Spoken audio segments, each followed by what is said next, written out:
What's up, everyone? Welcome to episode 206 of the Bench Time podcast from Wiley Scale Modeling. This is Todd and Brett Wiley. Scale modeling. What did I say? Yeah, I don't know. On my end, I heard Wiley's scale modeling. Oh, I didn't. Maybe I skipped. I don't know. I have to check the scratch. Maybe I think it might have been a sound thing. Maybe I got a scratch on my CD. Oh, anyways, well, it's been exciting since we've talked last. A lot of excitement in my house. Yeah. But not for the right reasons. I'll say. Yeah, not for the right reasons, I'll say. No, you've had an adventure this week, man. Yeah. So, if you watched our recent YouTube... An adventure that I never want to follow. Oh, you don't even want to see a picture of it yet. It is I don't. Anyways. You might as well get it over. Yeah, all right. Pull off the Band-Aid and get it over. Well, I just did that. I just pulled off the Band-Aid. Yeah. So, Saturday night, not this past Saturday when you guys are listening, but 2 Saturdays ago, I was working on a project down in my basement, and I had a miter saw. I was cutting some 2x4s, and like a dummy, I've worked with a miter saw many times. You know, we all have worked with power tools. Yeah, we're not talking about a miter saw with a hand saw in a miter box. No, like a DeWalt. Right. Yeah. Right. We're talking about that big yellow DeWalt thing you got. Yeah. And I had it on the sawhorse, and I went to move it, and I didn't unplug it like a dumbass. And my hand, I used the handle. I don't know why. Everyone's done something dumb like that. I used the handle where the trigger is to turn it on to lift it. And when I did that, it turned on, did what it's supposed to do, and turned on, and it torqued. And when what it's supposed to do. Yeah, it did what it's supposed to do, but it torqued. It torqued, and my finger went. My hand slipped on the left hand that was not holding the trigger, and panicked and slipped into the blade, and I cut my ring finger a little bit. A little bit. And when it cut the ring finger to the point where it went through the bone, and it was about maybe 15-20% of the finger remaining on the hand. Now from the top knuckle, not the whole way down, but it cut through around the top knuckle, almost the whole way through. But it went all the way through the bone. Yeah. Yeah. I get the willies just thinking about it, man. And so in a panic, I said I dropped some expletives. Yeah. But I remained pretty calm, you know. Oh yeah. I bet. And because it was kind of shock in the beginning. Well, it is. It is shock. Yeah. I've done some horrible things too. That you don't really feel that rate. You feel it, but you don't. At first, it doesn't sink in at first. Right, when you first do it, you're like, oh shit. Yeah. I was calm enough that I actually put the saw on the ground. Mm-hmm. I still had it in my hand. I put it on the ground, unplugged it, which I should have done in the beginning. Anyways, unplugged it, and then I went upstairs, told my wife we need to go to the hospital. She got a towel for me, and wrapped my finger up. It came back downstairs, and I unplugged all my tools and lights and work lights and everything I had set up. I wasn't panicked enough that I couldn't go downstairs and do all that. So yeah, we made sure it was safe when I left. But what a nut job, man! Yeah, that was horrible. And it happened to be on the iciest night of the year. So my wife had to drive me to the hospital on the iciest roads we've had probably all winter. It was a great time. Great time. So sounds like a fun time. Yeah. So it was a horrible, shitty night to drive. Yeah. It was freezing rain and sleet. Yes. So yeah. Yep. So it was all. That was my weekend 2 weekends ago, right after talking on our last podcast. Yeah. And I'm not gonna lie, I didn't get a lot done that week down here. Just because I didn't really want to sit in the cold basement with my finger. It's very cold sensitive right now. Oh, it's gonna be cold sensitive, man. So, I can attest to that you know. for several. Okay. So, Yeah. but I mean, I was in good spirits all the time. I was laughing in the emergency room about it. We were. Yeah. What can you do? It's what it is. It's just it happens. So. Right. Right. Yeah. Anyways, Cool. so that was my interesting foray, and I was complaining about these stupid aluminum splints they give you. They're awful. There's like Rite Aid splints, Right. Right. the metal ones with the blue foam. Yeah. They're the worst Oh, they're horrible. because they get all like you keep unbending them and bending them because I got to take it out of the. I don't want it in the splint when I'm taking a shower and stuff. It gets wet and the foam's wet. So you keep messing with it, and then the aluminum gets all bent to shit, and then it's uncomfortable against your other fingers. Right. Exactly. So, Yeah, I've worn those finger splints, man. They're freaking. When I broke fingers, I broke them a couple different ways, but usually punching somebody's helmet or a wall or skating and falling and putting my hand out by mistake. And yep. and yeah, even though you have your hockey glove on, Well, those things, yeah, they bend. yeah. So yeah, broken fingers. Well, and what you don't realize about a hockey glove is there's the top part that you see, Yeah, but then underneath is like a second glove almost. it is. It's like it floats around separately where your hand is from the top padding. Right. So right. it don't protect you from jabbing your hand into stuff. Well, no, I fell and I put my hand out and my pinky snapped. Yeah, but what I meant was It it was doesn't. just like dangling down. What I meant was it awful. doesn't prevent your hand from moving. No. It prevents from impact from the top. That's it. Yeah. I mean, it was dangling, like 90 degree dangling. Yeah. Well, hey. It didn't cut, at least it wasn't cut. But well, that's. I took my glove off and it was dangling. I'm sitting on the bench and the guys are like, yeah, your finger's pretty messed up. So I put my glove back on. I'm trying. It didn't hurt. So I was like, okay, well, you know what? Well, I'll get it taken care of. Yeah, it after never the game. hurts in the beginning. Right, I'll get it taken care of after the game. So I slid my glove back on, went out for my next shift, and I tried to shoot with shoot the hockey puck, or stick handle even was tough, but I couldn't get a grip. People have no clue how important the pinky is to your hand. I never realized how much my ring finger made a difference. Yeah, it does. I mean, and I didn't get the same grip on the stick. It felt weird. I couldn't get any power when I shot, and I had a harder time stick handling, and it just it felt, it felt like something was wrong. Well, it was, because my finger was busted. Yeah. So I just took myself out of the game and moved on. Took myself over to the Rite. I didn't even go to the hospital for it. I went to the Rite Aid or whatever it was, and I bought one of those finger splints. The one I have on now, yeah. Sat to the rink and sat in my office the rest of the night. I left that for a month, and it grew back into place. It was fun.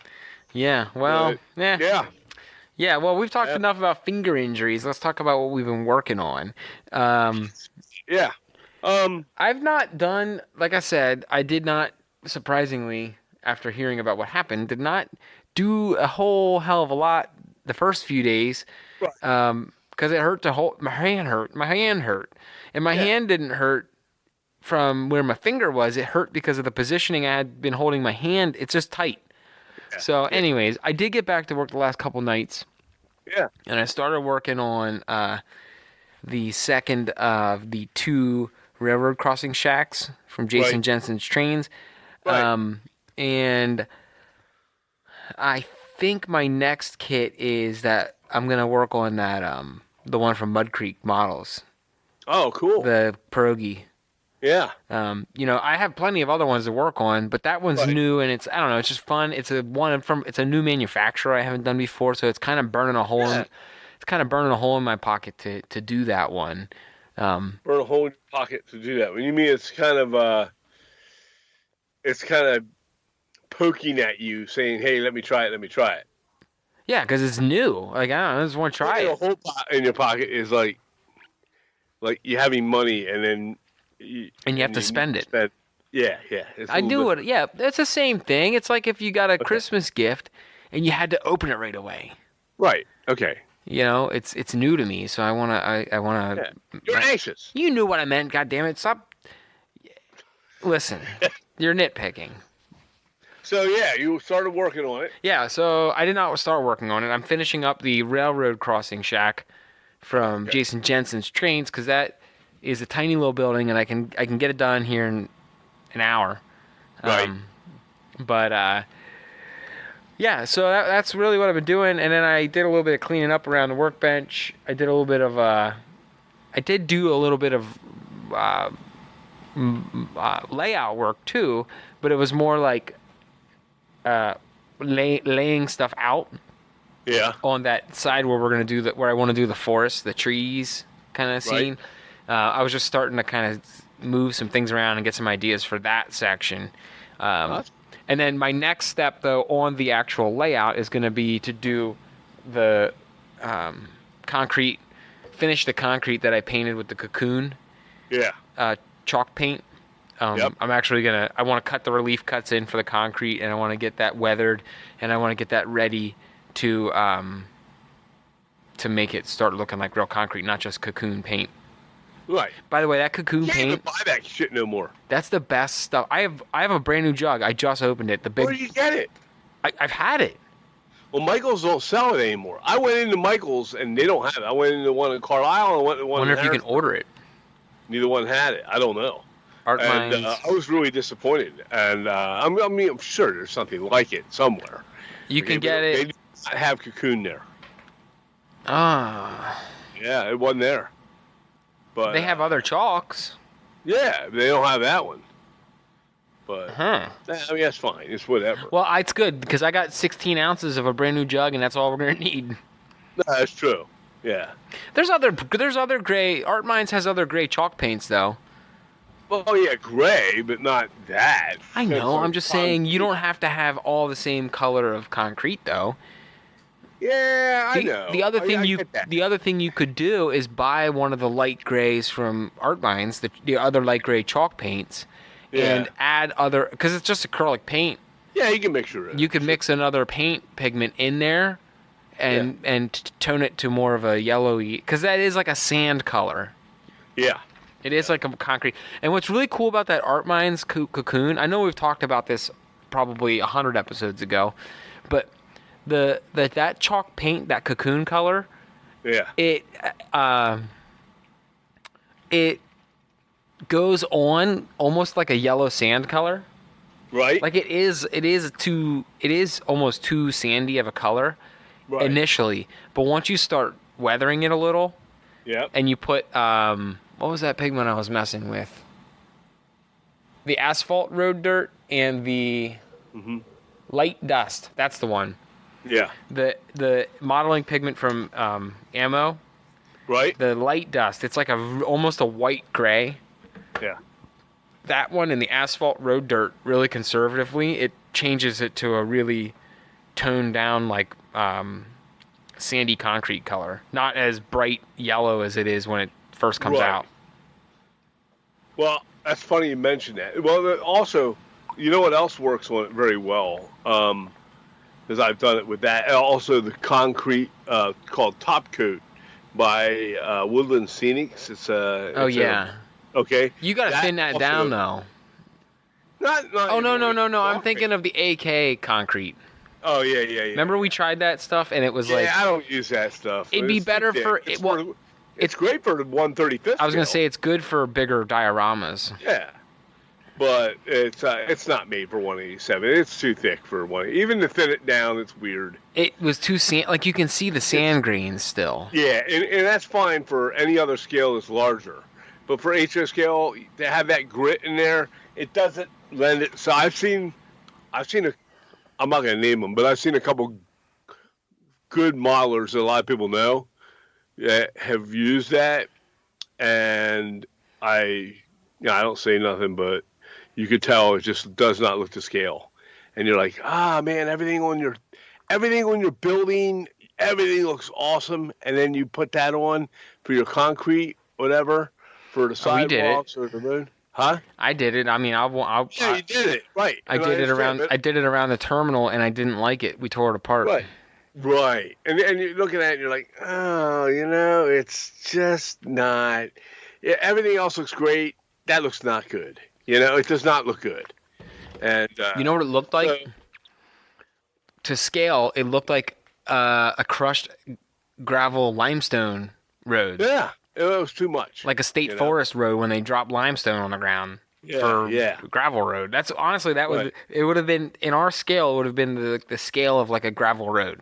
Yeah, It was too thick. And you can just see like the giant particles in it. They just look too big.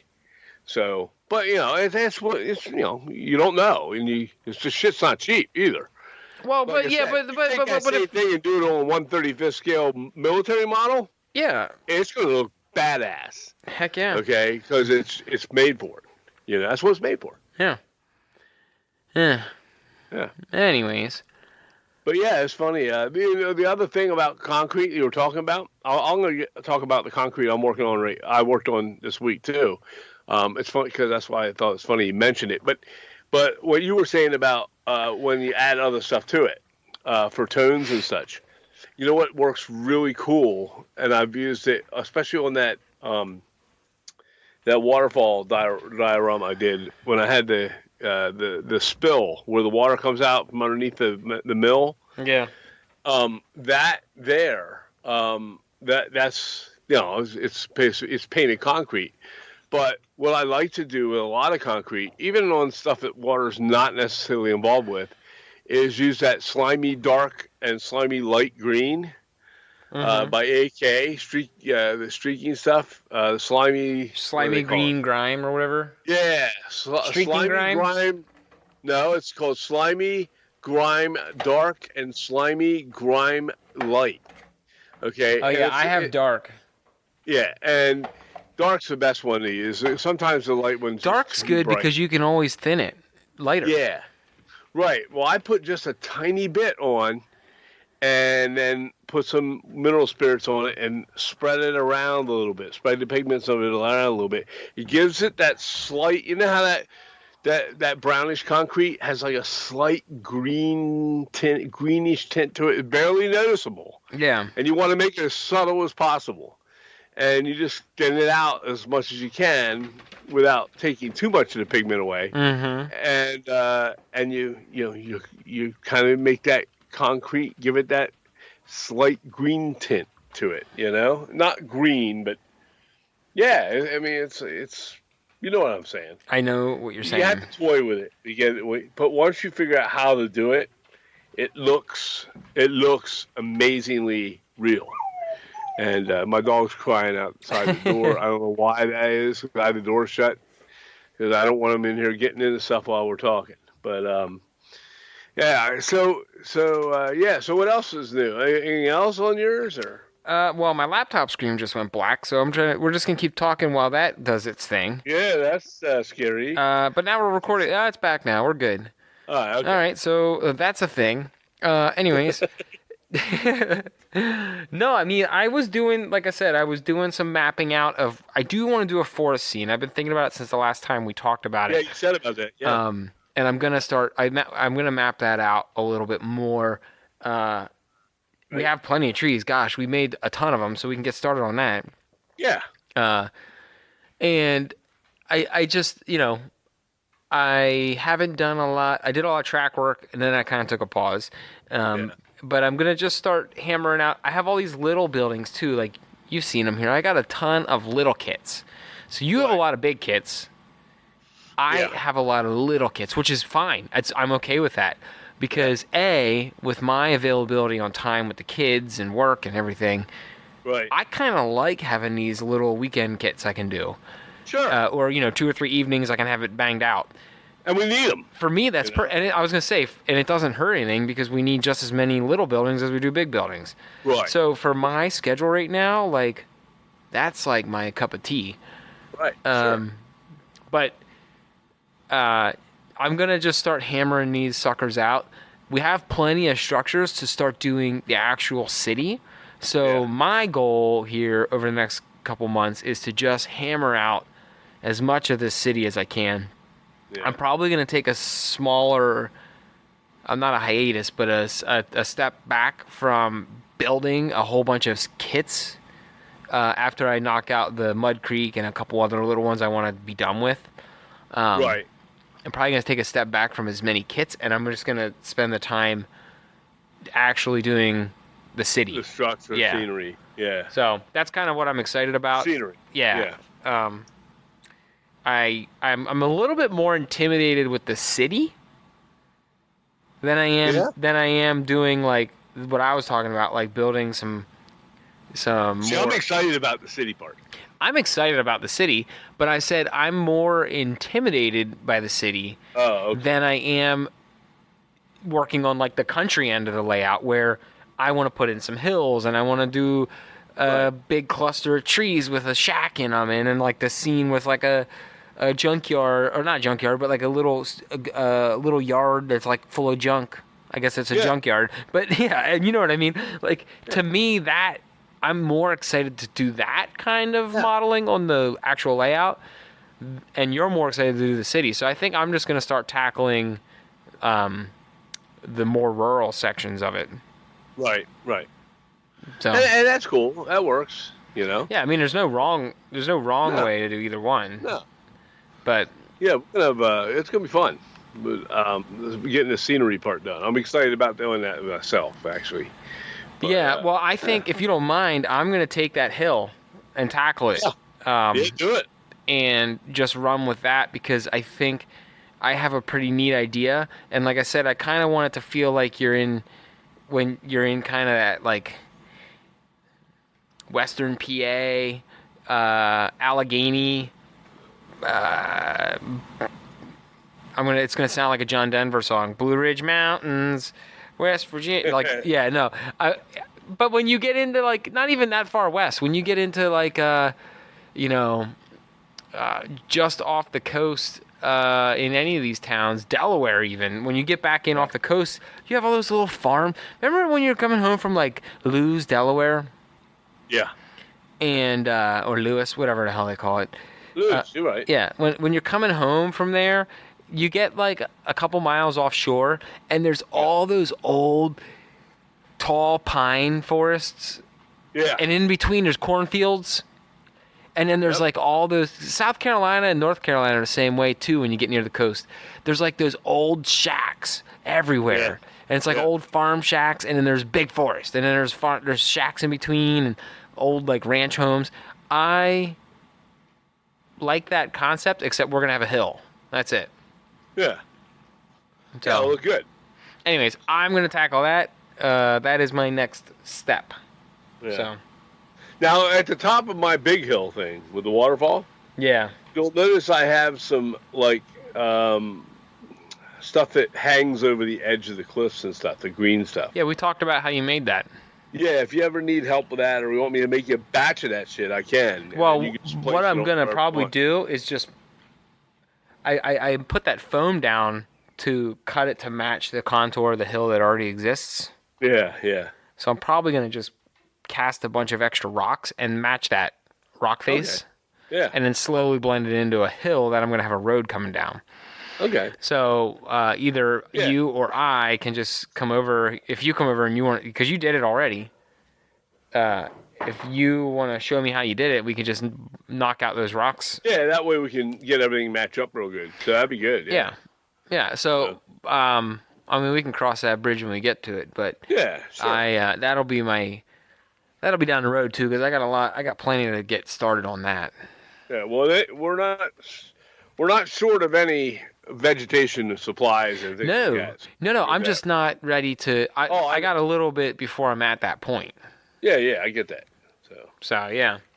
Cool. Yeah. Hey, I'm I'm obsessed with these things.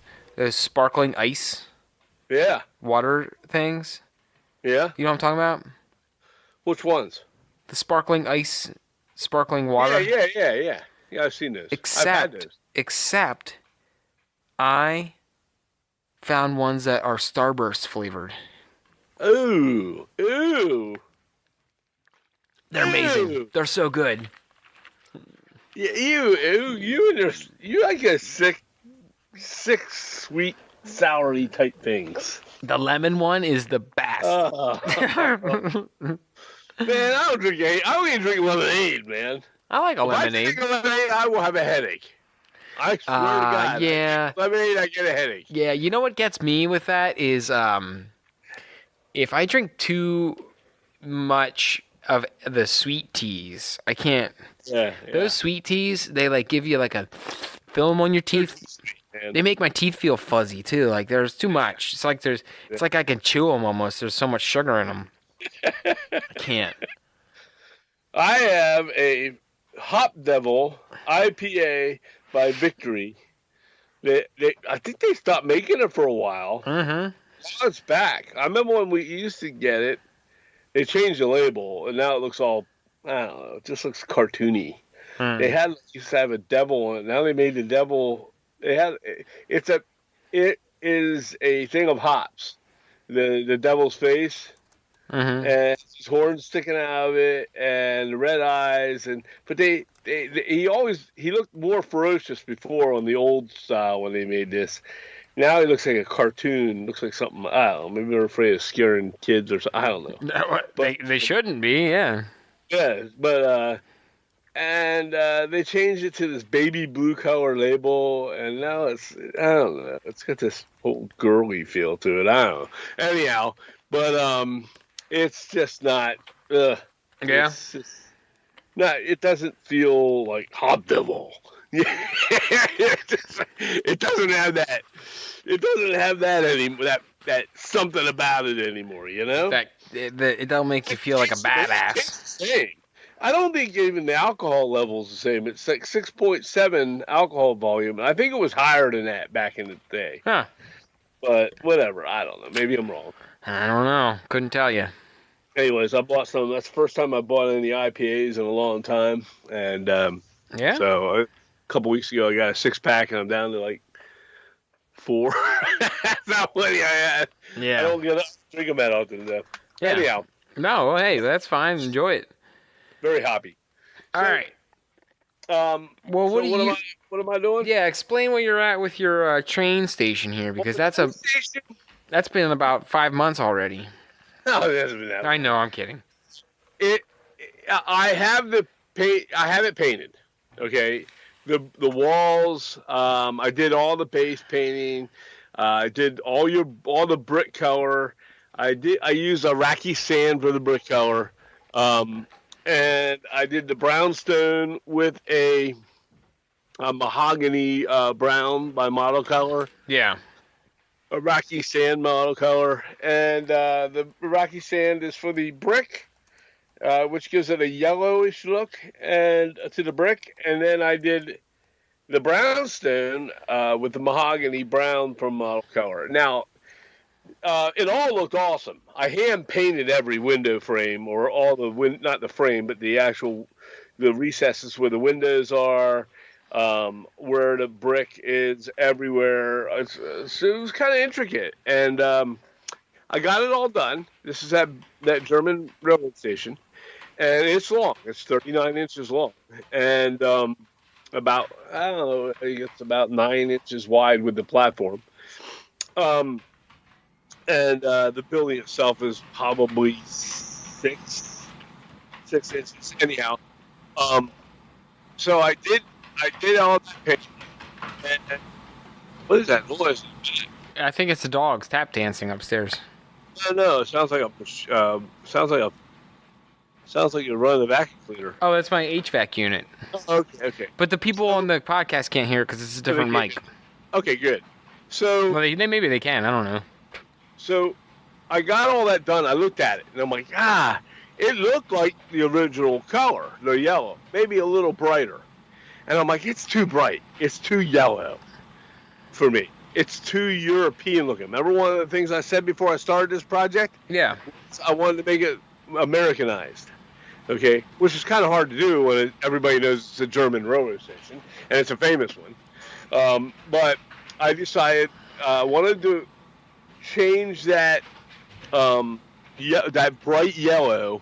So I took another model color paint, leather brown this week, and I put just a little dollop of paint into a plastic cup thing, a paint cup, and I added about 1 part paint to 12 parts water, and made just like a muddy water, and I used that dark brown paint, and I kind of went over all the yellowish brick.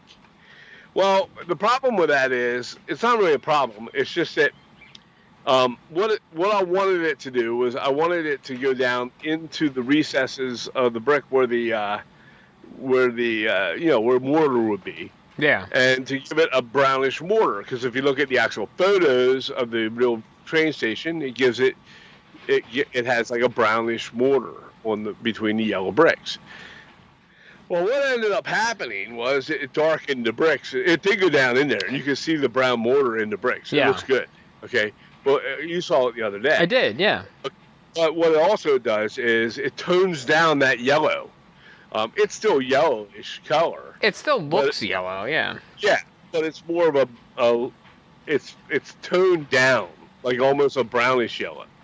And I like it. I really like it, and it gives it more of a, I don't know, it makes it look a little more grungy.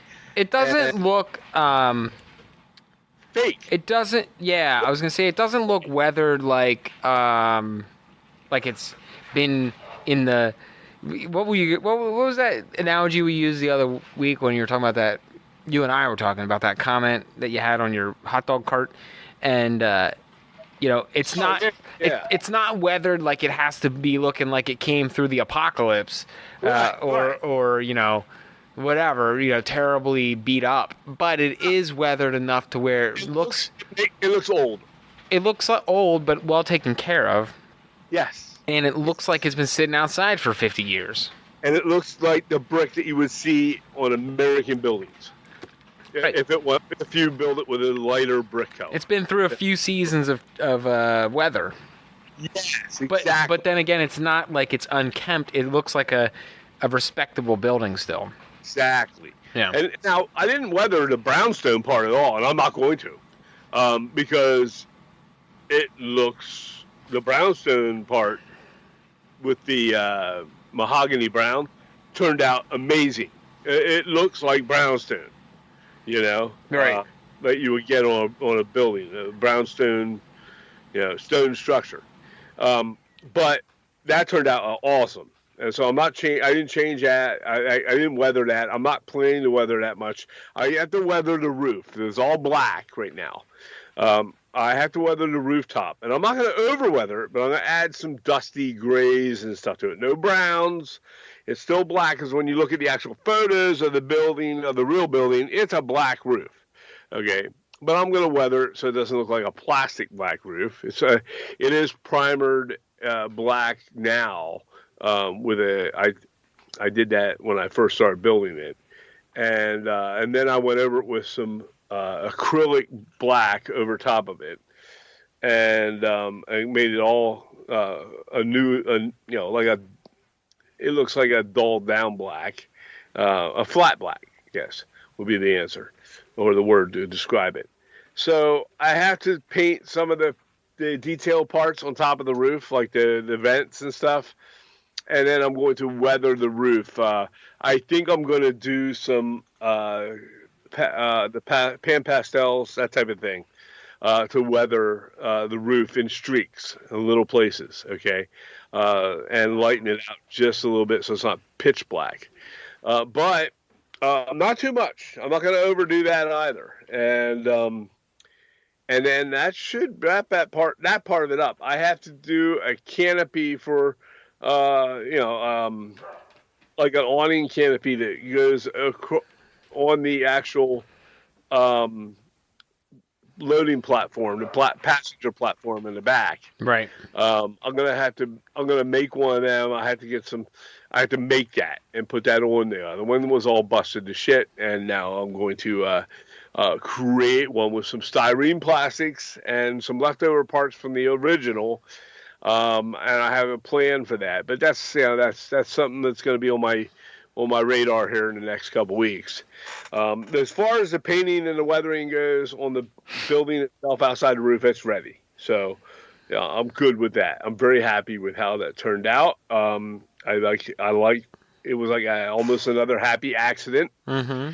Was only planning to add some waterline in a brown waterline in there because I never tried that before. I've always done white waterline on brick color brick, like your reddish brick. Right. But I've never done a brown mortar in a yellowish brick, and I was like a little afraid to start doing it because I spent so much painstakingly hand painting everything.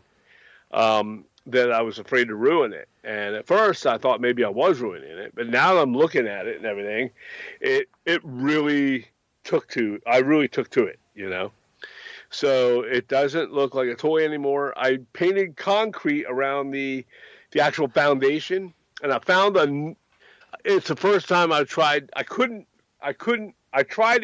it, and I airbrushed the platform in the back with it, and that turned out really good.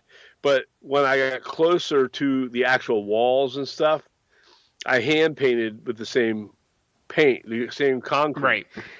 Right. That concrete is by also Model Color, but it's a Model Air from Vallejo. And it's called concrete. It's a little bit of a darker brownish concrete. It's brown. Yeah, it's concrete. It's brown concrete, not gray concrete. Mm-hmm. But I love the shade. It's the first time I've used it, and I think I'm going to order some more bottles of it because I don't have enough bottles of paint. I'm going to order like 1 bottles of this stuff just so I have it on hand. It's awesome. It's tougher to paint it with a brush because it is thinned out for airbrushing, but it can be done, and I did, and you kind of let it go for about 10 minutes and then go over it again, Mm-hmm. And with a second coat, and then it actually looks pretty good. But with the airbrush, it goes on, and you don't have to add a second coat if you do it right. So, yeah, I'm good with that. Like I said, the Japanese Zero I have out, and I'm kind of working with that a little bit. I found some more of the stuff to make molds for my walls. Some more of that silicone stuff. I found it on sale at Michael's. They were running it at $15 a box instead of their normal $30 a box. It was on clearance. Yeah. That's part silicone mold stuff. Amazing company makes mold maker. So I bought 3 boxes of that stuff. So I'm going to make some more wall molds and get that worked on. But so that's where I'm at right now. I didn't do a whole lot this last couple of days because of the American. Oh man, yeah. And the Four Nations hockey tournament. Hey, which has been a lot of fun to watch. When you and I first talked about that, we both thought it would be stupid. I thought it was going to be stupid. I still think there's portions of it that could be done better. Oh, yeah, but it's a hell of a lot better than the All-Star game. Huh? It's a hell of a lot better than the All-Star game. Oh my gosh, it's way better than the All-Star game. They need to do this every year now. But get into that right now. We can talk about that at the end. Okay. So, but yeah. So that's where I'm at. I started doing a little more work trying to figure out. This is my first airplane to build, the Japanese Zero. Mm-hmm. So I'm working with that. That is a Tamiya kit, and it's a Zero fighter from World War II. I got it because I think they're cool looking because they got the coolest paint scheme. Yeah. Okay. They're green, like a real cool green color with the big red dots. Yep. And they have their own. What would be the word? They have their own names for their paints that they use. So I had to order special paints just for this kit, to paint the Japanese Zero. You can't just use regular green paint. Yeah. Okay. They have stuff made for the Japanese Zero fighter, and you could try and mix it But man, you're It's gonna not be the same. pushing. Nah, yeah, you're gonna be pushing it. Let me see. Let me find the pieces, and I can tell you what they are. I have them right here in front of me. And Meridito. Here we go. Hold on, let me grab them. I wasn't even planning to go this way today, but these are made by AK, and that one. Here's one. Japanese brown. Can you hear me? Yeah. That one. And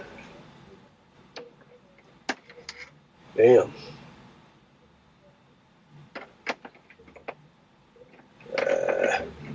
All right, well, here's just a handful. Oh, here they are. Here they are. This one here is called. It's by AK. IJN /IJA. So it's Imperial Japanese Navy, Imperial Japanese Army. Yeah. AOTAKE. AOTAKE. Okay, I don't know if that's spelled the same way. It is the color of green it's the primary color of green that's going to be on the outside of that plane. Right. AOTAKE.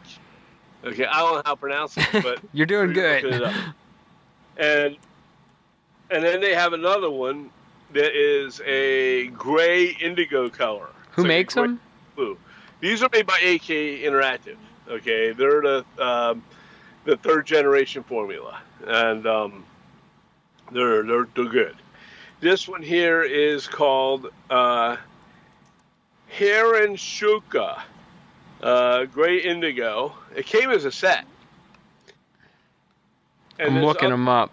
This other one is called a Midori Iro, yellow green. You got the WW2 World War II IJN aircraft colors. Yes. And this one here is Orukyo Nama Goshuku. You're probably all laughing at me, anybody that knows any Japanese. And then there's one just called plain old Japanese brown. Yeah. I don't know. There's another one up here, too. It's for the interior. It's an interior green. Oh, you didn't get the whole kit. I'll get the kit.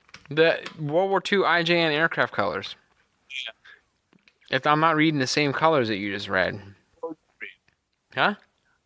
What colors you reading? J3 Hierro Gray. I just said that. SP Amber Gray. I don't have that one. Deep black, green, green, black, anti-glare. No, I'm saying there's a kit. There's like a set. There's like a 1, 2, 3, 6, 8 pack of Japanese colors that I didn't see that. Although it could be different.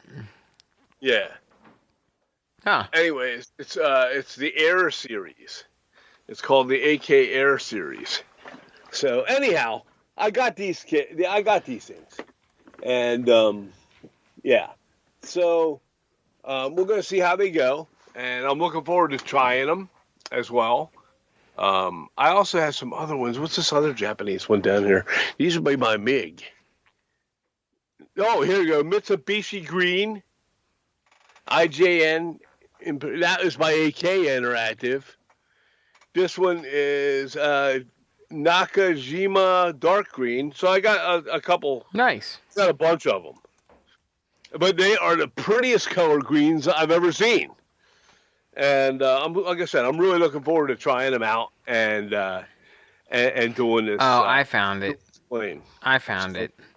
Yeah. But anyhow, yeah. So I'm working with that, trying to figure out the plane. Like I said, I've never done one before. So to me, what about the red? What's the red color?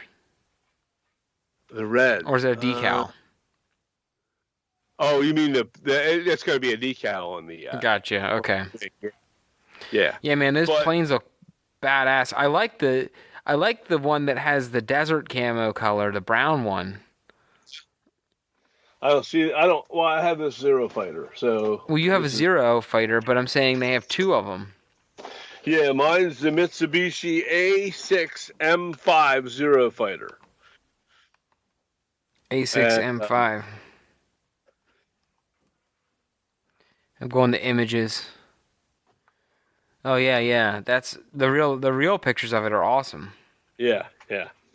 So, like I said, it's Now, did you it's do something any? new to me. So I don't know. I'm really never assembled an aircraft. Have you done any of the research on?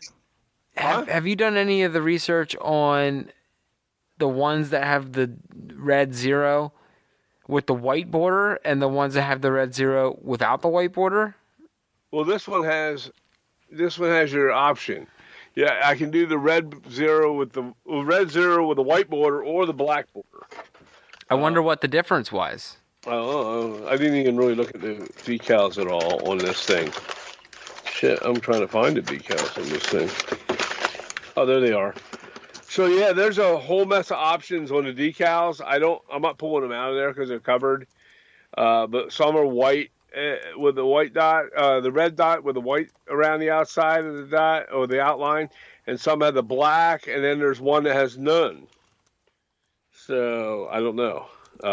Yeah, but that's a fun thing. A lot of people are scared to death of those water decals, and I've had good luck with them, and I'll tell you why. There's a trick to it. And a lot of people are intimidated by it because what happens to water decals to most people? They rip. They rip. And you know why they rip? Why?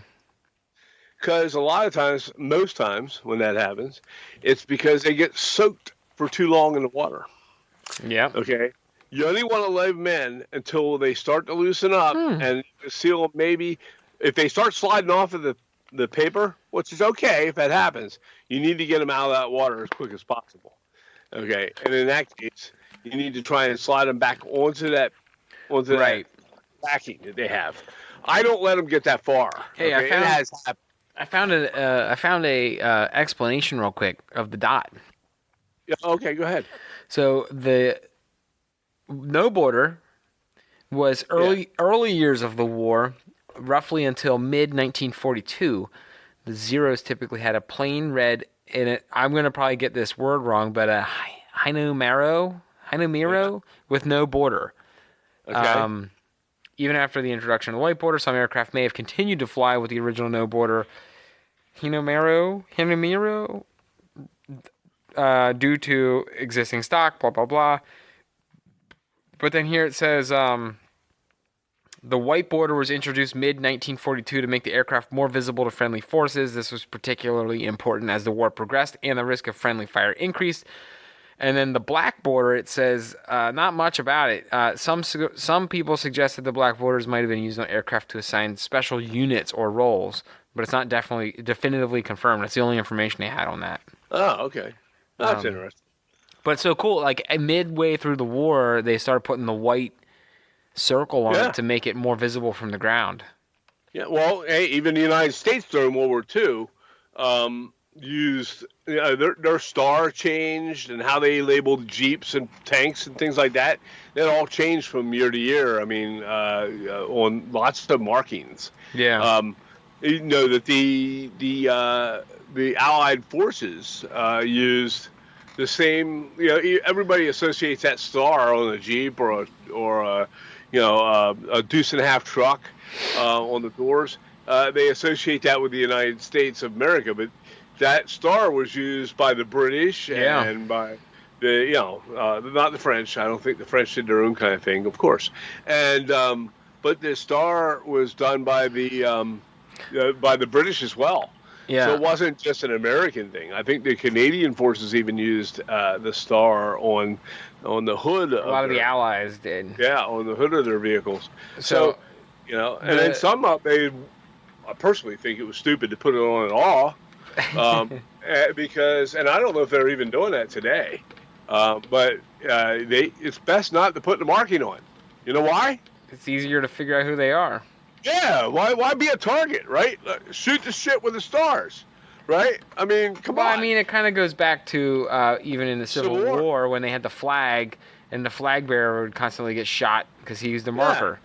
But what was worse about that during the Civil War? It was a kid. At the beginning of the Civil War, they were forming units. People were asked to form on both sides, asked to gather up 100 men and make a company. Right. Okay, and then they would wear whatever they had, or the women in the town would make up whatever they had lots of material of, and some of it was like bright reds and blues and like light blues and bright blues, different strange bright colors, and all it does is make you a target.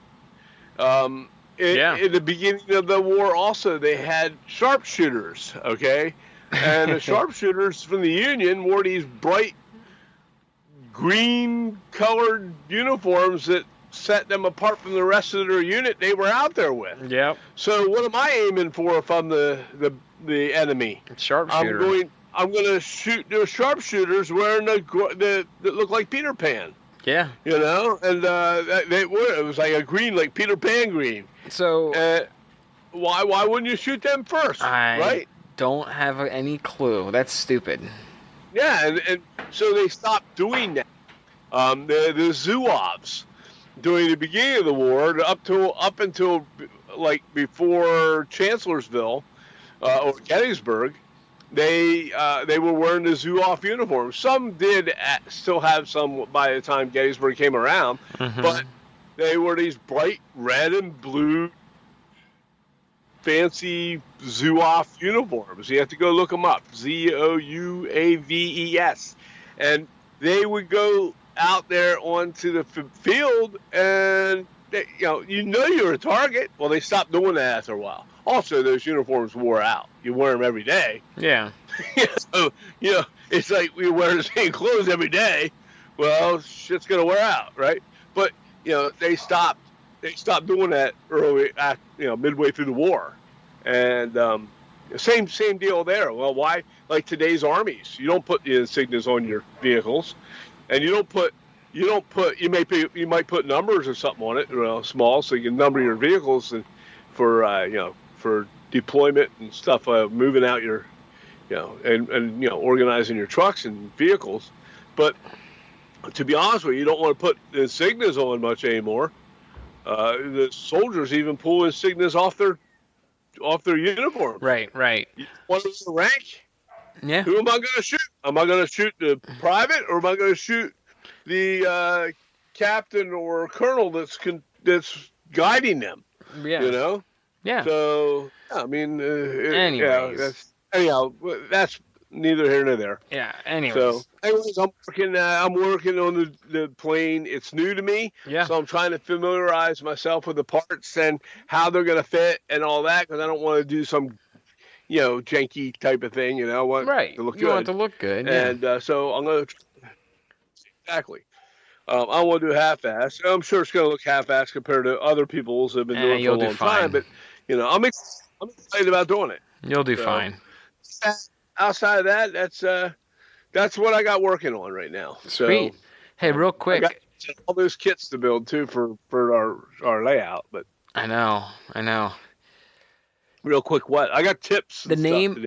Okay, well, let's get them going done here, because I want to keep this inside around an hour. But real quick, the name of the zero on the plane is called a Hinumaru. Oh, yeah? And that means, I probably pronounced it wrong again, but I tried to look at the pronunciation. It's known as the Hinomaru, Japanese meaning of circle of sun. So I kind of already knew that, but that's the name of it. Yeah. Ah. Anyways. Very interesting. Yeah. So, no, we talked before about the fact that we need to start giving some tips and hints and things of what we do with our hobby. And, I was going to talk a little bit about painting.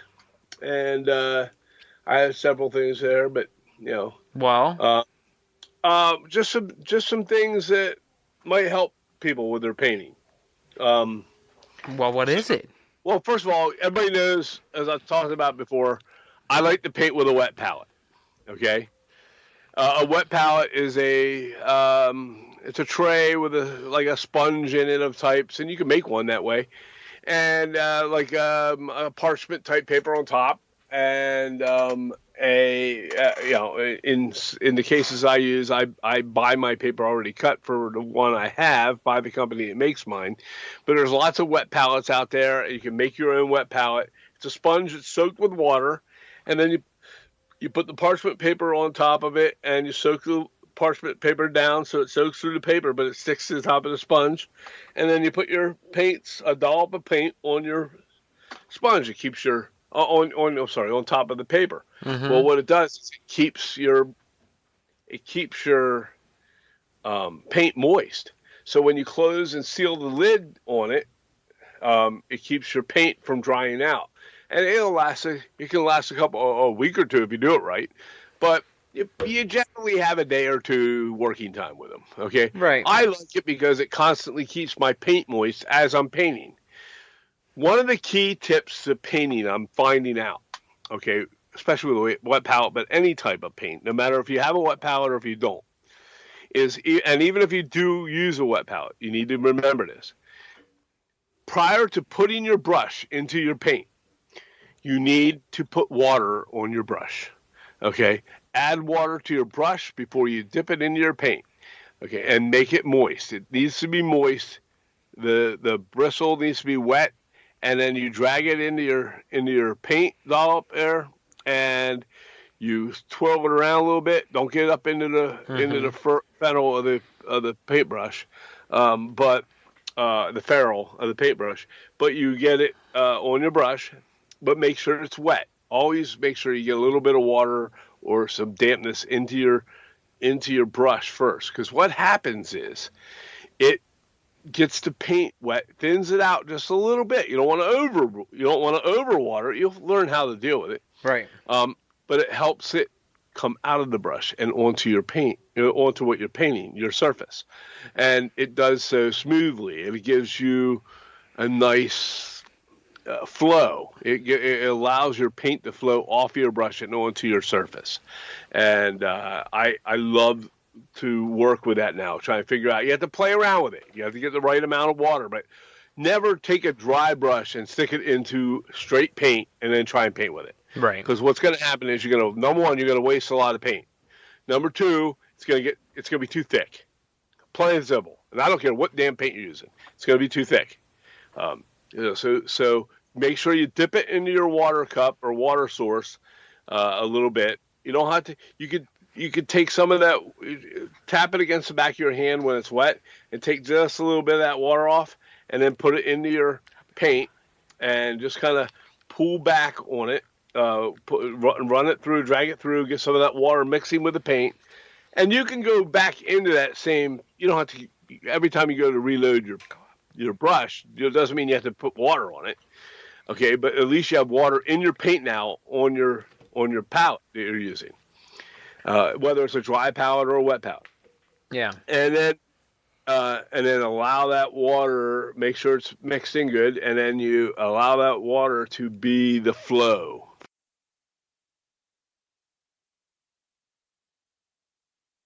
Put any paint in your airbrush and you thin it down. You have to thin it down, okay? In most cases, you don't necessarily have to thin the model air paint down too much. It's already pre-made for that. You want to use Flow Improver. You can buy Flow Improver anywhere. Vallejo makes it. Lots of places make Flow Improver. I think Mr. Keller makes it. I believe you can get it from AK for a good price from Vallejo, and I use a couple little drops, 3 or 4 drops at the bottom of my airbrush, and it moistens the tip and the inside goes through. Yeah. So it's the same concept. It's basically lubricating the inside of your airbrush a little bit to allow the paint to flow through, and then you add your paint in right behind it. Adding that water allows the paint to flow. Okay, so don't forget to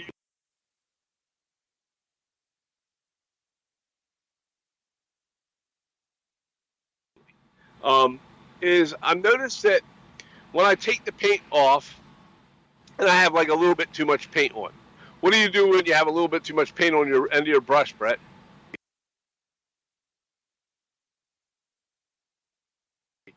Don't put it on a paper towel. Don't use a paper towel to take that extra off. Okay?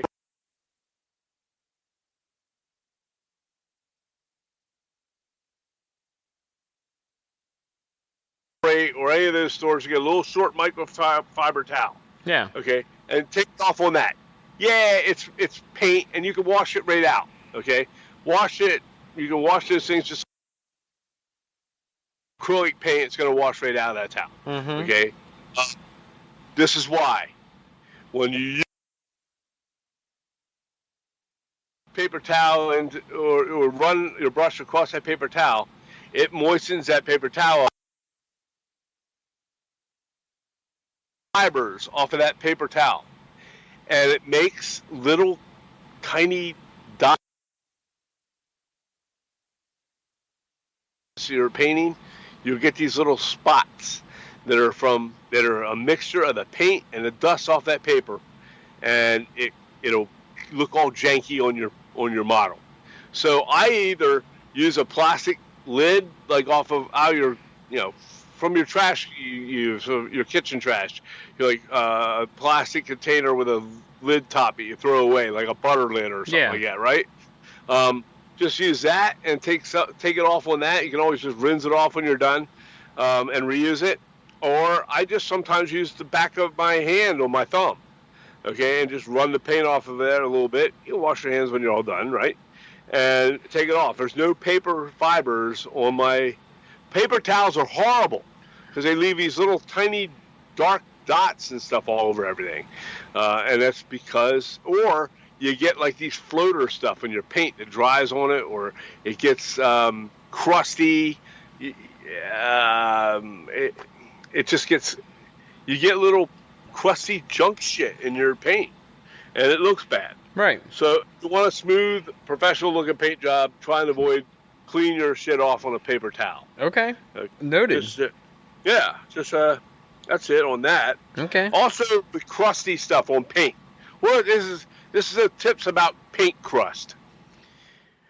Before you squeeze the paint out of your bottle of whatever it is, your craft paint bottles, your little 2.5 ounce bottles, milliliters, whatever the hell it is, 17 milliliter bottles, I guess they are. Yeah. Of the big or ammo or the Vallejo, AK, those kind of things. You'll have at the tip, you'll find all these little crusty things. It's just dried up paint. Wipe that shit off, take it off with your fingertips or whatever, and throw it away. We'll clean it off first before you put your paint in, because when you squeeze that, all those crusty pieces that are on the end are going to go in your little dollop of paint.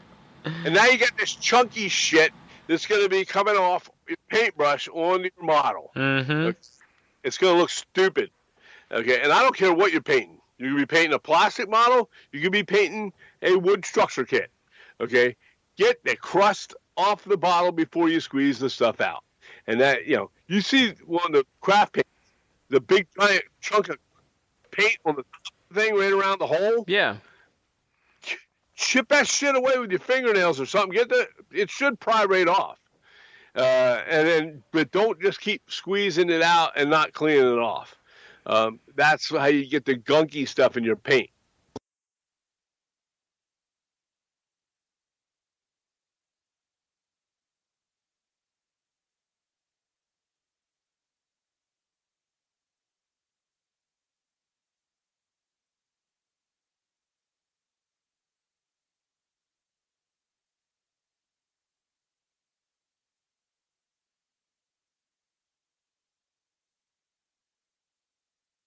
Glass jars or plastic jars now, I guess they are. Uh-huh. But that crusty shape, it's like around the outside edge, it's like a giant film crust. Sometimes it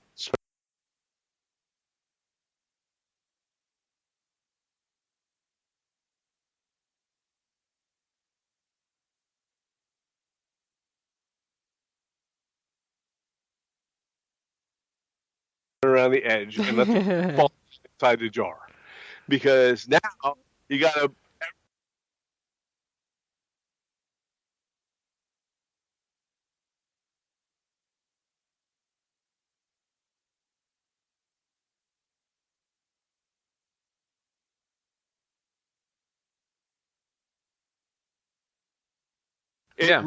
it ends up kind of ruining your paint.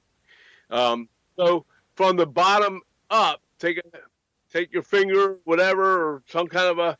In that case, you could use a paper towel, and just kind of stick it down inside and pull upward and out, and throw the whole chunk of shit into the trash can. Okay, so it doesn't fall down inside. Yeah. And then you'll preserve your paints for longer. Okay. Nothing worse than crusty ass paint. Yeah. Last tip on paints is the paint markers. I don't know if you have any yet, I don't. but I have paint markers.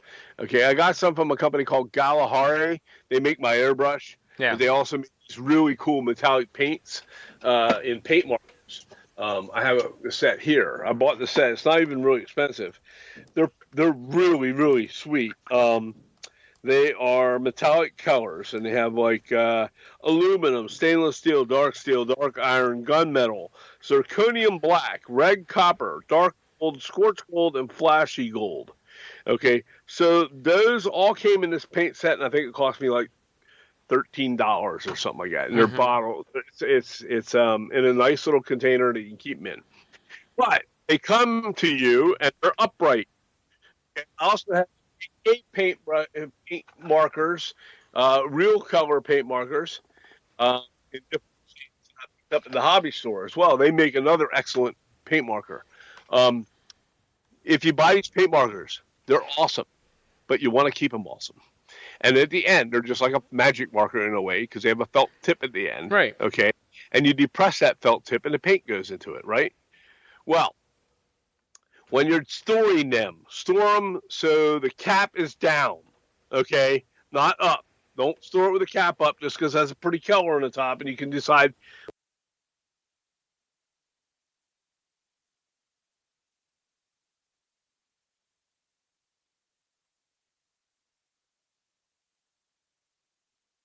Wow. Yeah. Dry, and then the paint doesn't soak into it again. Yeah. It's like any marker that dries out when your kids leave it out or whatever. Right, except this is different than a regular marker because that has ink, of course. Right. Okay, but this is paint. Right. So when it dries like the other paint does in the bottles, and it'll actually dry out.